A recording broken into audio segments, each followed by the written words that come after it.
Some of you might hate me for this next take, but I think there is another reason the Cowboys actually might be smart for letting Amari Cooper go. And it looks like Cedrick Wilson, too, doesn't it? Yeah, it does. They're kind of getting... He's too good. He got too good on us. Yeah, it's funny, though, when you talk to people over there, though, a little bit, they'll kind of give you the vibe about, well, Cedric's, you guys are kind of thinking a lot about Cedrick. And I'm like... No, man, you're just trying to justify not signing him back is what you're trying to do. You've been gassing him up for 3 years. It's like, this Reggie Attitulo is doing great radio right now in real life. And then Reggie goes on and does something else. It's like, Reggie really wasn't very good at that. That 3 o'clock segment he had was awful, if you really want to be honest about it. I get it. Yeah.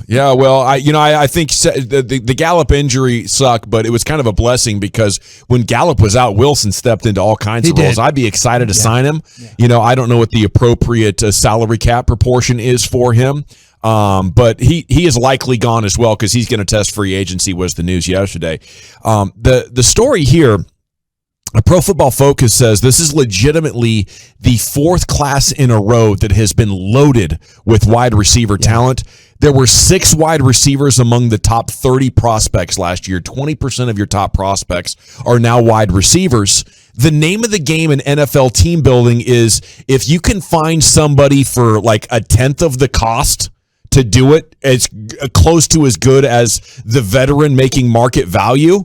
You got to do it. It's a no-brainer. And with this many guys coming in, maybe it does make a lot of sense to save a bunch of cap space at this position. Especially because of the way that football is being played on the lower level of college football. You're playing spread. These guys are playing a ton. And there was a time, and I know Broadus will know this intently, there was a time where football seemed to trickle down, where it seemed like everybody was trying to do things for the pros. Yeah. It's not that anymore. The concepts that work on the college level is what's being used on the NFL level to innovate. So these guys, there's not as much of that learning curve. These guys can come in and be effective sooner. And what's the most valuable thing, or one of the most valuable things you can have in football, is a guy playing and really being effective on a cheap deal. So these rookie wide receivers, or these young wide receivers that you can bring up and have impact, are really huge, and they don't have to come in the first round is one of the beautiful things, too. Yeah, there used to be a time, guys, and Reggie as well said, because there was a time when you would look at these wide receivers and you knew there was a learning curve. Yeah. They didn't know how to separate. They didn't know how to get off the line. They didn't. Receivers weren't good in year one. It's kind my of entire life. It's exactly. It's like Jalen Reagor at the Eagles. It's like, okay, why was he so? Well, he's a little banged up. This, that, and the other.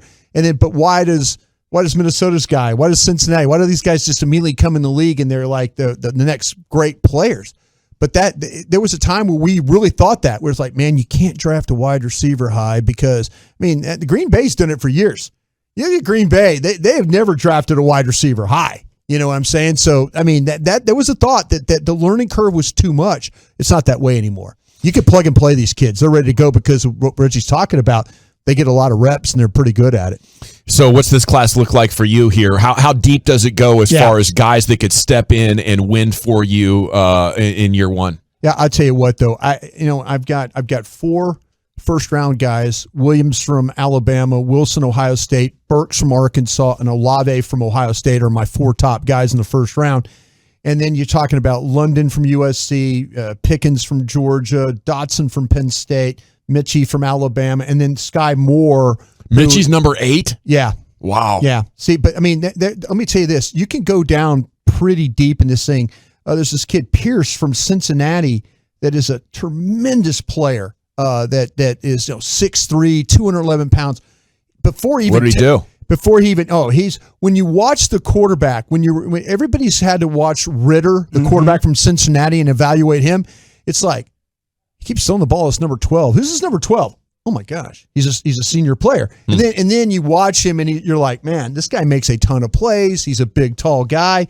He's one of these, you're impressed by the numbers and the way. And then he goes to the combine and just runs tremendously well, all the testing numbers, and you're going, oh, okay, I see it now. So yeah, this thing could go down to where it's first, second, third round, where you're talking like 10, 12 type of wide receivers that people could have and plug in and play. Yeah, I think if you're confident, it absolutely helps justify moving on. If you're going to use a third or fourth round pick, maybe you have some success like Michael Gallup. Maybe it's not that level, but it's like a Terrence Williams That's the last two guys they've drafted in the middle of the draft at wide receiver, and both have had productive careers for the Cowboys. How about CeeDee Lamb step up and be your number one receiver to replace Amari Cooper? Be nice. How about that?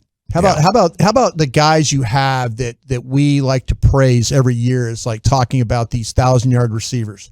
How about that be the step up? And I think that's a good point. And find a way to get one of these other guys. You just need a number 3. You don't have to go get Amari Cooper. You just have to have CeeDee Lamb play better. But that's what you have to do. Yeah, I just have to put $1 million in my bank. You know what I mean? Like that's what it feels like, and I know that what you're saying absolutely then is right. Then we misevaluated CeeDee Lamb. Sure, and I'm not saying that he busted can't. on him. I'm not saying he can't, but that's a big question. The $1 million question is, can he step up and become that? And I think that some people have some trepidation, if for no other reason than there were some instances where he dropped the footballs, and there were some instances where it felt like he wasn't able to create, even if it's what you talked about. What you've been talking about, Dawson, where defenses were trying to actively take those guys away. So I do know I'm with you, and I think that he's had the traits, at least what it felt like with our general evaluations of him. But that's a scary proposition, and it takes a lot of belief. You sound like where were you? I'm asking just in a way. When he came out, where were you on this? Were you believing the hype train of me and Jeff Kavanaugh? The 40 burger was hard to listen to. Yeah, not because I love the hype and it felt good.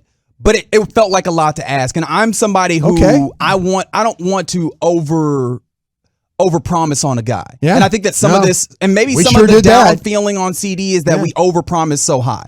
There was people. I admit it. I did. I absolutely real big about him, like he was going to instantly come in and become a top 10 wide receiver in this league. At worst, he's like a lower tier number 1, though. He is still very good, and that's where it remains to be seen. And of course, I hear you. You've got to put him in there and let him do it. And I think that there's a lot of people who exist in that realm where they're like, okay, don't tell me about it, be about it.